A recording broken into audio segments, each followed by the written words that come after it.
tuloy-tuloy yung video. Okay, so next, bike seat. Ayan, bike seat. So, any idea pa paano siya gagawin? Or start Line. line? Okay, sino pa? Rectangle, sir. Rectangle? Actually, pwede siya rectangle pero mahirap. Oo, pero pwede. Okay, sige. Ang normally yung gagawin dito, actually malayo yung sagot.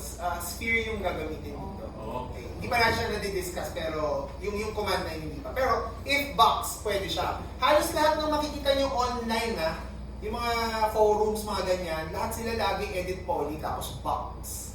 Sa box sila lagi gumagawa. So kunyari, let's say, box yung gagawin mo, pwede naman talaga, wait lang, sorry, naka-perspective pala. Yan. Pwede naman talagang box, pero parang mas mahirap kasi siya. So, kunyari, box. Ayan. Okay. Pero pwede siya kasi lalagyan mo siya ng edit poly. Tapos hihilahin mo lang yung mga parts na kailangan mo. Like for example, itong mga to. Yan. Let's say, hihilahin mo siya. Yan. Tapos i-select mo na itong mga to. Idadamay ka pang giblets mo, mamamove mo siya eh, ma-change mo yung shape niya, up and down, ikaw na bahala. So, kunyari, let's say, medyo pointing downwards, di ba? Yan. Isa-isa. Same lang sa ginawa ko doon sa hammer, kung naalala niyo yung pinakita ko sa inyo. Parang you just have to trace yung shape lang niya. Then, pag tapos ka na sa kanya, or satisfied ka na, maybe, ang ending niya is parang turbo smooth mo siya. Para maging smooth siya.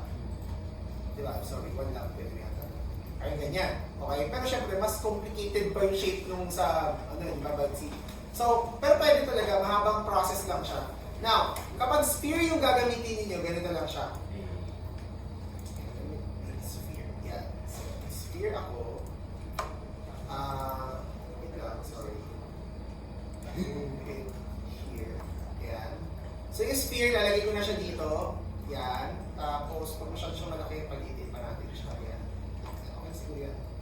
Yan. Tapos, yung sphere, by default, naka 32 segments siya. So, I put in 64 in advance para medyo, talaga siya, makuha niya talaga yung segments. Mas marami siyang segments, meaning, kahit stretch ko siya, hindi siya madi-distort.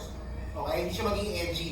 Now, ang gagawin ko, mag-a-add ako ng, ito, bago to, new discussion siya. So, freeform deformation or FFD 4x4x4. Okay? Now, marami siyang option. Meron siyang, ayun, may 3x3x3, 2x2x2. Okay? Pero, sa totoo, ito ginagamit ko eh. Okay? Now, just to describe lang, pag kinlik mo siya, magigets nyo na kung anong ibig sabihin ng 2x2x2 tsaka 3x3x3. Okay? So, ang mangyayari dyan, ganito. Yung sphere, i-divide yung computer into 1, 2, 3, 4, 1, 2, 3, 4, 1, 2, 3, 4. X, Y, and Z axis, lalagyan niya ng mga dots, tapos i-slicing niya yan. Meaning, itong sphere na to, hindi na siya as a whole. Meaning, parang itong part na to, di ba? Parang may cube yan, di ba? Yes, sir. Kung ano yung nasa loob ng cube, kung ano yung covered niya, yun lang. Makokontrol mo siya.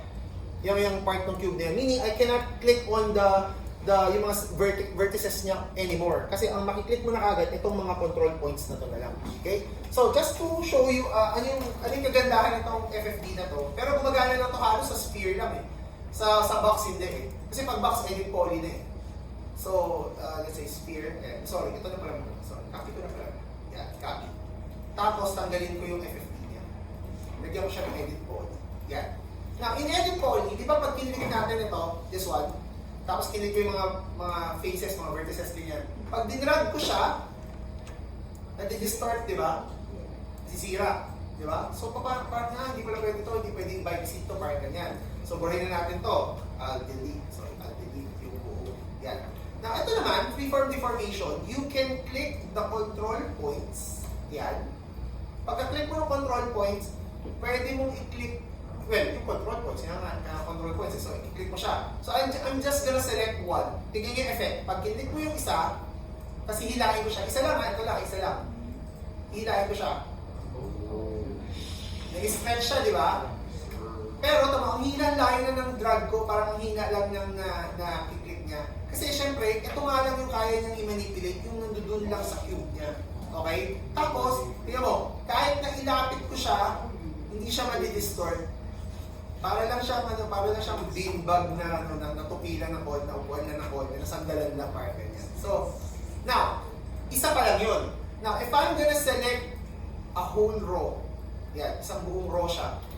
Pag dinrag ko siya, mas malakas na ngayon yung ano niya, yung drag power niya. Okay, wait, tumatawag siya sa picture. Yan, so mas malakas, wait, dito tayo sa kabila na lang. Yan.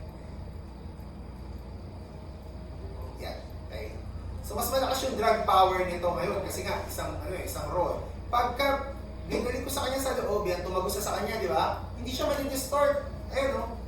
Parang lang siyang beanbag talaga na naupuan lang, parang gano'n. Unless itatagos mo siya sa sagad talaga, and until tumagos na doon sa kabila, syempre gano'n na, mabubutas talaga siya. Okay, pero syempre kung gagawin yun, obviously. Di ba? So, yan na. Ganyan yung nagagawang process ng FFD. Now, ang gagawin ko nito, pupunta ako sa top view.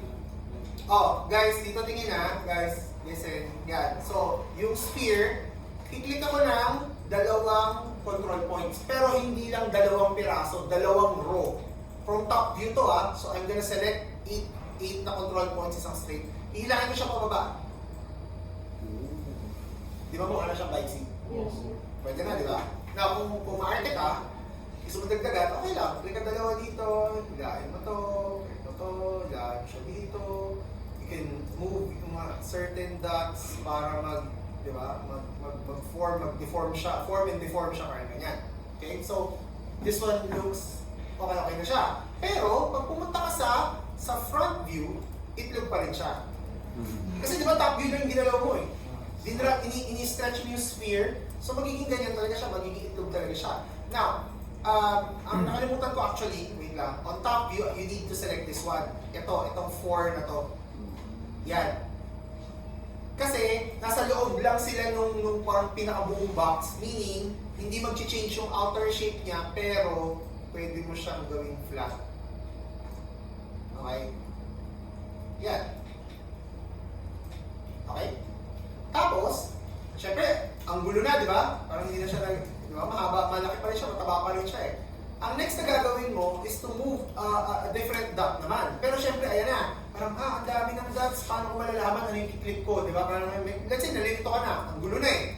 What you need to do is to add another FFD. Mare-reset siya.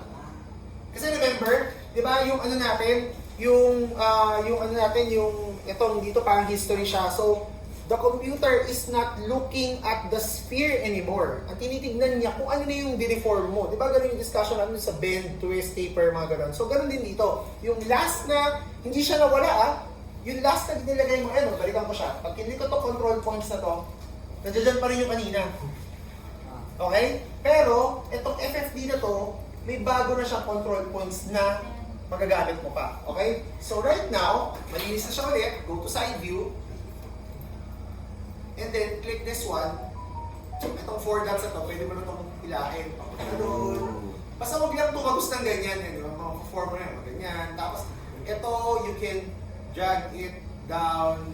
Di ba? Ito, pwede mo i-drag dito sa likuran. Di ba? Pwede mong i-move lahat yan eh. Pwede mo siya i-move lahat, actually.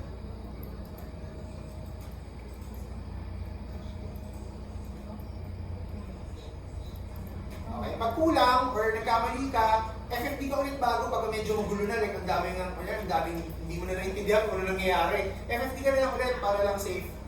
Yan. Tapos, parang type niya. Dapat sa top view yata ulit. Maybe ito lang ata, pwede na.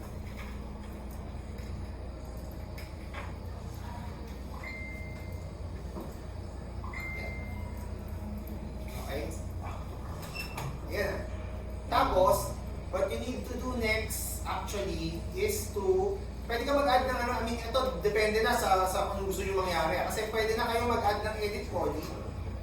Tapos click click yung polygon. Ito, you can select one here. Select ka na kahit ano, basta nasa last row siya. Tapos click mo grow. Parang virus siya nag-grow siya ng ganun selection. So, siguro wait lang muna, isa lang muna. Yan, isang grow, tapos i-unselect mo muna to. i-deselect mo, hold and deselect. Para pag nag-grow ka, pantay-pantay na. Yan. So, ikaw na yung mag-decide until when mo siya gustong burahin. So, kunyari, let's say, decide ka hanggang ganito. Yan. Let's say this one. Pag dinelete mo yan, butas na siya, di ba? Tapos mag-add ka ng shell. Tapos, yung outer amount, normally kasi 1 yan, so makapal. Ayun, kapal. So, pwede mo baguhin to 0.3, 0.5, 0.2. Kung gaano kakapal ito, gusto mo. Ikaw na bahala. Yan. So, may inner amount, may outer amount. Ayan na. So, this one, tapos, you can add na yung mga, yung mga metal na, ano niya, parang hinges, mga ganyan, yung spring. Pwede mo na i-add dito sa baba yun. Okay? Yes? Good? So far, lahat na discuss na natin. Wala na tayo masyadong, ano pa. So, yun na. Yun yung ano natin. For discussion ng bike plate natin. Hopefully, matapos nga talaga kayo. Tapos, in advance, I want you to think of kung ano na yung gagawin ninyo for animation plate. So, animation plate natin is transforming furniture. Okay? Papakita ko sa inyo ng sample.